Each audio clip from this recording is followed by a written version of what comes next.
งานโมเสกคือการนำเอาหินสีหรือวัสดุที่เป็นชิ้นส่วนเล็กๆมาเรียงต่อกันบนพื้นผิวอาคารทั้งเพดานผนังหรือว่าพื้นจนเกิดเป็นภาพหรือรูปทรงเรขาคณิตที่สวยงามเป็นงานหัตถศิลป์ที่เชื่อกันว่ามีจุดเริ่มต้นมาตั้งแต่กว่า 3,000 ปีก่อนคริสตกาลในห้วงอารยธรรมเมโสโปเตเมียบริเวณที่เป็นประเทศอิรักในปัจจุบันก่อนที่ชาวกรีกและโรมันโบราณจะได้รับอิทธิพลและมีการพัฒนาในเรื่องสีสันเทคนิคลวดลายและการเล่าเรื่องจนมีเอกลักษณ์เฉพาะตัวพบเห็นได้ทั้งในคฤหาสน์ของเศรษฐีโบสถ์วิหารและสุสานคลิปนี้อับดุลไททูบจะพาไปสำรวจชิ้นงานโมเสกในสถานที่สำคัญต่างๆทั่วประเทศอิตาลีหนึ่งในจุดศูนย์กลางงานโมเสกที่สำคัญของโลกในสุดยอดศิลปะโมเสกในอิตาลีไปติดตามกันครับ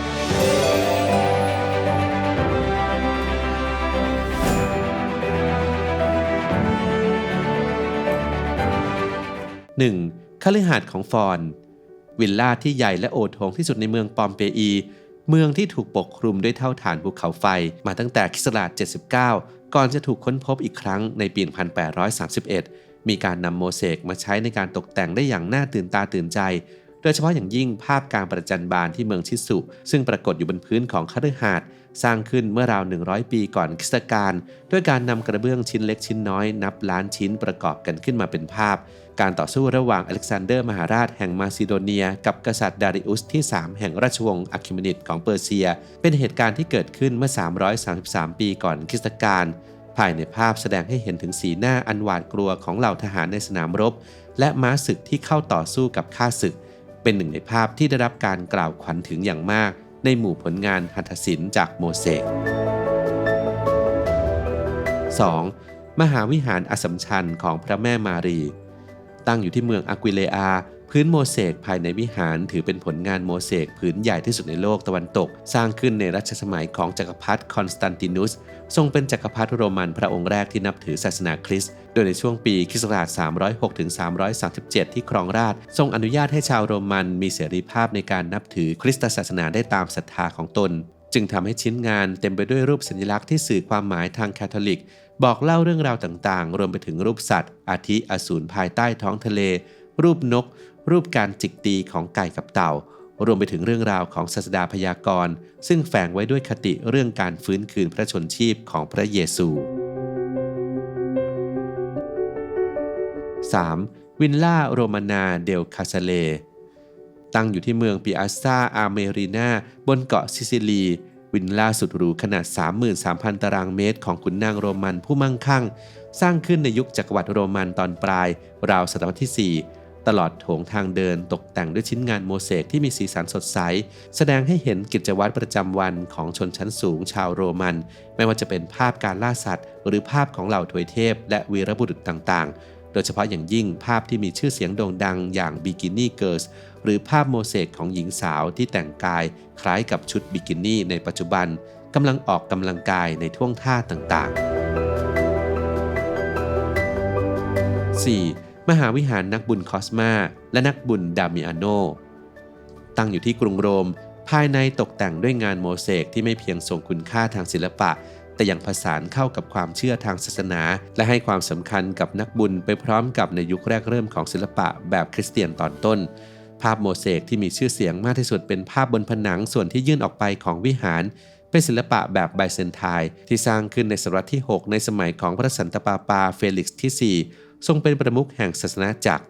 งานโมเสกนี้เป็นภาพการเสด็จกลับมาขององค์พระเยซูคริสต์ท่ามกลางการต้อนรับของอัครสาวกและนักบุญที่ได้รับการยอมรับนับถือรายล้อมด้วยแกะ 12 ตัวเป็นภาพที่สร้างจากกระเบื้องสีมากกว่า 7 ล้านชิ้นจนเกิดเป็นภาพที่มีสีสันที่สดใส 5. มหาวิหารนักบุญหญิงปรัสเซเดสร้างขึ้นในช่วงปลายศตวรรษที่ 9 เป็นมหาวิหารที่เป็นจุดศูนย์รวมของงานโมเสกในศิลปะแบบไบเซนไทน์ที่น่าสนใจที่สุดแห่งหนึ่งในกรุงโรมมีการตกแต่งด้วยงานโมเสกอยู่ทั่วมหาวิหารโดยมีจุดเด่นที่สำคัญตรงที่มีการเลือกใช้กระเบื้องสีทองมาประดับตกแต่งสะท้อนให้เห็นถึงความหรูหราสง่างามจัดวางภาพโดยให้พระคริสต์เป็นจุดศูนย์กลางมีนักบุญและสัญลักษณ์อื่นๆล้อมรอบด้วยจิตวิญญาณแห่งศรัทธาอันแรงกล้าราวกับกำลังเปล่งเสียงบูชาพระคริสต์ดังกึกก้องทั่วมหาวิหาร 6. สุสานกัลลาปลาซิเดีย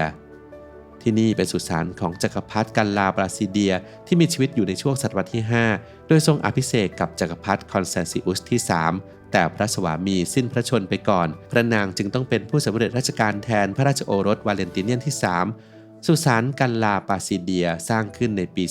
430 ตามพระประสงค์ขององค์จักรพรรดินีมีขนาดไม่ใหญ่นักแต่ภายในประดับตกแต่งด้วยภาพโมเสกอันงดงามวิจิตรมีมิติใช้สีเขียวและน้ำเงินเข้มเป็นหลักทำให้เป็นภาพสัตว์หายากแปลกตาในสวนสวรรค์และความเชื่อในคริสตศาสนาแสดงให้เห็นถึงการผสมผสานทางวัฒนธรรมและความยิ่งใหญ่ของโรมันควบคู่กัน 7. มหาวิหารนักบุญวิตาเลมหาวิหารที่สะท้อนให้เห็นถึงอดีตอันรุ่งโรจน์ของเมืองราเวนนาอันทรงคุณค่าทางประวัติศาสตร์โมเสกสีทองอันเรืองรองยามต้องกับแสงไฟสลับกับการใช้โมเสกสีสันสดใสงานโมเสกในมหาวิหารนี้สร้างขึ้นในปี 547 โดยจักรพรรดิจูสตีเนียนุสส่วนที่สำคัญที่สุดคือภาพโมเสกบนผนังที่แสดงถึงขบวนเสด็จของจักรพรรดิจูสตีเนียนุสเองและขบวนเสด็จของจักรพรรดินีเทโอดอราที่แสดงให้เห็นถึงเครื่องแต่งกายพร้อมเครื่องประดับตกแต่งที่หรูหราสวยงามพร้อมด้วยเหล่าข้าราชบริพารทหารรักษาพระองค์และเหล่านักบวชสะท้อนให้เห็นถึงอำนาจความร่ำรวยและความสำคัญของสถาบันกษัตริย์ในยุคนั้น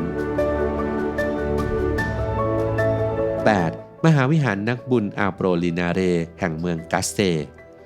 ที่นี่ตั้งอยู่ในเมืองราเวนนาไม่ไกลจากมหาวิหารนักบุญวิตาเลซึ่งภาพโมเสกบนผนังมีความร่วมสมัยในยุคเดียวกันคือราวศตวรรษที่ 6 โดยภาพโมเสกของที่นี่นั้นเต็มไปด้วยสีสันและรายละเอียดแสดงเรื่องราวเกี่ยวกับพระคัมภีร์ไบเบิลเป็นรูปของบุคคลสำคัญที่ปรากฏในพระคัมภีร์และอัครสาวกที่มีการแสดงท่าทางต่างๆคล้ายกับตัวละครเป็นศิลปะโมเสกแบบไบเซนไทน์ที่งดงามและมีเอกลักษณ์ที่สุดแห่งหนึ่งในยุโรปผลงานโมเสกนั้นนับเป็นเครื่องมือสำคัญสำหรับคริสตจักรในการเชิญชวนให้สาธุชนข้ามผ่านความสวยงามที่รูปกายสู่ความงามจากจิตข้างในเป็นแสงสว่างสดใสที่แท้จริง 9. งานโมเสกที่เมืองปาเลโม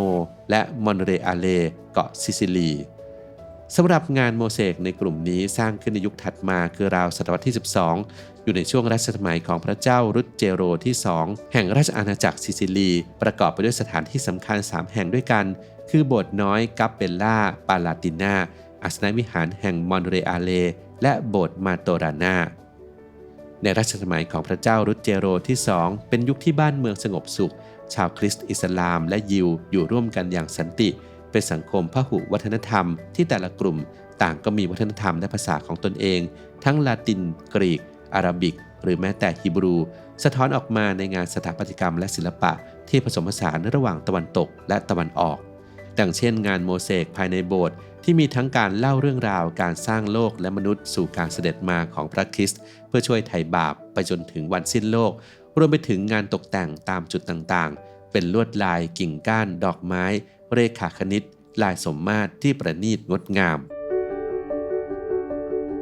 งานหัตถศิลป์โมเสกจากช่างฝีมือชาวโรมันและอิตาลีล้วนเต็มไปด้วยความมหัศจรรย์ที่เผยให้เห็นอดีตอันรุ่งเรืองที่เปี่ยมไปด้วยคุณค่าทางประวัติศาสตร์และวัฒนธรรมที่ตกทอดมาถึงปัจจุบัน